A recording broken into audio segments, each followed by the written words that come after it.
வணக்கம். இந்திய அணியை பொறுத்தவரை நடப்பு தொடரில் பேட்டிங் மற்றும் பந்துவீச்சு இரண்டிலும் சிறப்பாகவே செயல்பட்டு வருகிறது.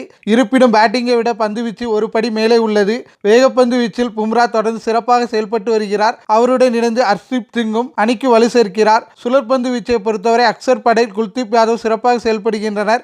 IPL தொடரில் சொதப்பினாலும் தக்க சமயத்தில் பார்முக்கு திரும்பியுள்ள ஹர்திக் பாண்டியா மேட்ச் வின்னராக செயல்பட்டு வருகிறார். பந்துவீச்சு மட்டுமின்றி பேட்டிங்கிலும் அசத்தி வருகிறார். இந்திய அணியின் பேட்டிங் துறையின் ஆணிவேராக கேப்டன் ரோஹித் செயல்பட்டு வருகிறார். கடைசி 2 போட்டிகளிலும் அரை சதம் அடித்து அசத்தியுள்ள அவருடன் இணைந்து சூரியகுமார் யாதவ் மற்றும் ரிஷப் பண்ட் அதிரடியாக விளையாடி வருகின்றனர்.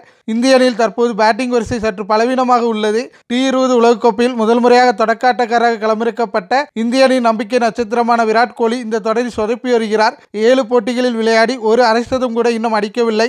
2 டக் அவுட்களும் அடங்கும். இறுதிப் போட்டியில் அவர் அசத்தும் பட்சத்தில் இந்திய அணியின் பேட்டிங் துறை மேலும் வலுப்பெறும். IPL தொடரில் சென்னை அணியில் சிறப்பாக செயல்பட்டு வந்த சிவம் துபே இதில் தடுமாறி வருகிறார். அவர் எழுச்சி பெற்றால் இந்திய அணியின் மிடில் ஆர்டர் வலுப்பெறும். பந்துவீச்சை பொறுத்தவரை இந்திய அணியில் பும்ராவை தவிர மற்ற பவுலர்கள் யாரும் உலகத்தரம் வாய்ந்த அளவில் இல்லை. மற்றொரு வேகப்பந்து வீச்சாளரான ஹர்ஷ்தீப் சிங் முக்கியமான நேரத்தில் சொதப்பினால் அது இந்தியாவுக்கு பாதகமாக அமையும். சுழற்பந்து வீச்சை பொறுத்தவரை இந்திய அணியில் குல்தீப் யாதவ் மட்டுமே பிரதான வீரராக உள்ளார். மற்ற ஸ்பின்னர்களாக ஆல்ரவுண்டர்கள் ஜடேஜா மற்றும் அக்சர் படேல் உள்ளனர். இதில் ஜடேஜா இன்னும் நடப்பு தொடரில் ஒரு ஆட்டத்தில் கூட முழுமையாக 4 ஓவர்கள் பந்து வீசவில்லை. அக்சர் படேலும் ஆல்ரவுண்டர் என்பதால் அது இந்திய அணிக்கு பின்னடைவாக கருதப்படுகிறது.